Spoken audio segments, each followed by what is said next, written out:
नमस्कार. आज आपण एका खूप वेगळ्या विषयावर बोलणार आहोत. म्हणजे आपल्याला रोज दिसत नाही, पण आपल्या जगण्याचा एक महत्वाचा भाग आहे. समुद्राखालचं बांधकाम. हो, सागरी अभियांत्रिकी. पूल, बोगदे, बंदरं हे सगळं पाण्याखाली कसं बांधतात हा प्रश्न अनेकांना पडतो. अगदी. तर आजच्या चर्चेत आपण हेच समजून घेऊया. म्हणजे पाण्याखाली बांधकाम करताना काय अडचणी येतात, कोणती तंत्र वापरली जातात. आणि हो, विशेषतः पूल, जेट्टी, बोगद्यांची पायाभरणी आणि समुद्राच्या खारट पाण्याला तोंड देणारं ते खास कॉन्क्रीट म्हणजे मरीन ग्रेड कॉन्क्रीट, त्यावर आपण लक्ष देऊया. बरोबर. कारण या बांधकामामुळेच आपली वाहतूक, व्यापार, ऊर्जा उत्पादन सगळं सुरळीत चालतं. तर मग सुरुवात करूया. सगळ्यात मोठी आव्हानं कोणती? मला वाटतं पाण्याचा दाब हे पहिलं आव्हान असेल. नक्कीच. जसं जसं आपण खोल जातो तसतसा पाण्याचा दाब खूप जास्त वाढत जातो. माणसांसाठी आणि उपकरणांसाठी हे खूप मोठं आव्हान आहे. आणि दुसरं म्हणजे कमी दिसणं. पाण्याखाली सगळं अंधुक असणार. हो, लिमिटेड व्हिजिबिलिटी. पाणी गढूळ असतं अनेकदा, त्यामुळे स्पष्ट दिसत नाही. मग कसं करतात काम?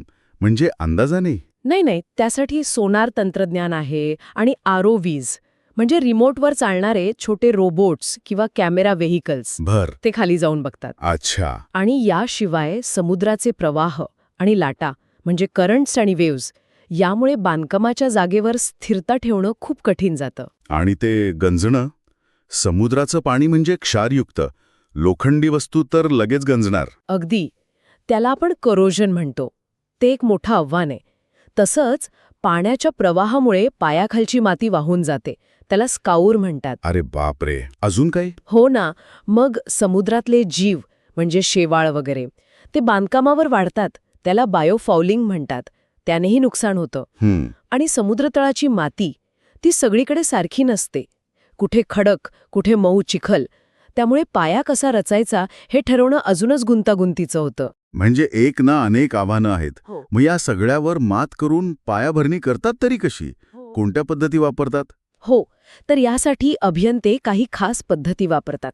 जर पाणी उथळ असेल म्हणजे फार खोल नसेल तर कॉफर डॅम वापरतात.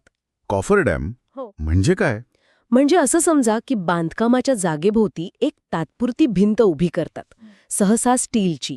मग आतलं सगळं पाणी उपसून काढतात. अच्छा. म्हणजे कोरडी जागा तयार होते आणि मग बांधकाम करता येतं? बरोबर. पण हे फक्त उथळ पाण्याठीच जास्त उपयोगी आहे. आणि खोल पाण्यात काय करतात? खोल पाण्याठी केसॉन वापरले जातात. ह्या मोठ्या तयार केलेल्या पोकळ पेट्यांसारख्या संरचना असतात. पेट्या? हो, म्हणजे बॉक्स किंवा सिलेंडरसारख्या. त्या पाण्याखाली नेऊन तळाशी बसवतात. काही प्रकारच्या केसॉनमध्ये आत हवा दाबून भरतात. हवा? कशासाठी? ती दाबलेली हवा पाण्याला आत येऊ देत नाही. मग कामगार त्या केसॉनमध्ये खाली उतरून कोरड्या जागेत काम करू शकतात. अर्थात ते खूप दाबाखाली काम असतं. वा, हे तर भारी आहे. अजून कोणती पद्धत आहे? जे मोठे लांब खांब स्टीलचे किंवा कॉन्क्रीटचे ते समुद्राच्या तळाशी खोलवर ठोकले जातात किंवा ड्रिल केले जातात. म्हणजे जमिनीत आपण बोरिंग करतो तसं. अगदी तसंच. जेणेकरून बांधकामाचा सगळा भार त्या खांबामार्फत खालच्या मजबूत खडकापर्यंत किंवा मातीच्या थरापर्यंत पोहोचतो. मोठे पूल, ऑफशोर प्लॅटफॉर्म्स यासाठी हे वापरतात. आणि ते बोगदे कसे बनवतात पाण्याखालून? त्यासाठी एक खूप रंजक पद्धत आहे, सबमर्ज ट्यूब टनल्स. यात काय करतात की बोगद्याचे मोठे मोठे तुकडे आधी जमिनीवर कारखान्यात बनवतात. अच्छा, तयार तुकडे. हो, मग समुद्राच्या तळाशी एक चर खोदतात आणि हे तयार तुकडे जहाजाने आणून त्या चरात एकापुढे एक ठेवतात आणि मग पाण्याखालीच त्यांना जोडून अखंड बोगदा तयार करतात. कमाल आहे. हे सगळं ऐकूनच आश्चर्य वाटतंय. पण या सगळ्या बांधकामासाठी साधं कॉन्क्रीट तर नक्कीच चालणार नाही. समुद्राचं पाणी इतकं खारट. बरोबर ओळखलत. समुद्राच्या पाण्यातले क्षार, विशेषतः क्लोराइड्स आणि सल्फेट्स, ते सामान्य कॉन्क्रीटला आतून पोखरून टाकतात, कमजोर करतात. म्हणूनच खास मरीन ग्रेड कॉन्क्रीट वापरावं लागतं. मरीन ग्रेड कॉन्क्रीट म्हणजे समुद्रासाठी खास बनवलेलं? हो, ते असं बनवलेलं असतं की अनेक दशकं म्हणजे अगदी 100 वर्षसुद्धा समुद्राच्या पाण्यात टिकू शकेल. मग काय वेगळं असतं त्यात? त्यात सिमेंटबरोबरच काही अतिरिक्त गोष्टी मिसळतात. म्हणजे फ्लाय ॲश किंवा GGBS म्हणजे कारखान्यातली राख. यामुळे कॉन्क्रीट खूप घट्ट बनतं आणि क्षार आत शिरू शकत नाहीत. शिवाय त्यात पाणी कमी वापरता यावं आणि मिश्रण सहज व्हावं यासाठी सुपर प्लास्टिसायझर वापरतात. आणि स्टीलच्या सळ्या गंजू नयेत म्हणून गंज प्रतिरोधक रसायनं म्हणजे करोजन इनिबिटर्स टाकतात. म्हणजे हे खूप विचारपूर्वक केलेलं मिश्रण आहे. अगदी, जे समुद्राचा रासायनिक हल्ला आणि लाटांचा मारा दोन्ही सहन करू शकेल. आणि हे कॉन्क्रीट पाण्याखाली कसं टाकतात? ते पाण्यात मिसळून नाही जाणार. त्यासाठी ट्रेमी पद्धत वापरतात. एक मोठी नळी असते, ट्रेमी पाईप म्हणतात त्याला. ती थेट जिथे कॉन्क्रीट टाकायचं आहे तिथपर्यंत खाली सोडतात अच्छा. आणि त्या नळीतून कॉन्क्रीट हळूहळू सोडतात. नळीचं खालचं टोक नेहमी ताज्या कॉन्क्रीटमध्ये बुडलेलं ठेवतात. त्यामुळे समुद्राचं पाणी आत मिसळत नाही आणि कॉन्क्रीट व्यवस्थित सेट होतं. समजलं. याचे फायदे तर स्पष्ट आहेत की बांधकाम जास्त काळ टिकतं, पण तोटे काय? मुख्य तोटा म्हणजे सुरुवातीचा खर्च जास्त असतो आणि हे कॉन्क्रीट बनवणं आणि वापरणं थोडं गुंतागुंतीचं आहे. त्यासाठी विशेष कौशल्य लागतं. तर आजच्या चर्चेतून हे स्पष्ट झालं की पाण्याखाली बांधकाम करणं हे खरोखर अभियांत्रिकीचे एक मोठं कौशल्य आहे. विशेष तंत्रज्ञान आणि मरीन ग्रेड कॉन्क्रीटसारखी सामग्री वापरून समुद्राच्या आतही मजबूत आणि टिकाऊ संरचना उभ्या राहतात.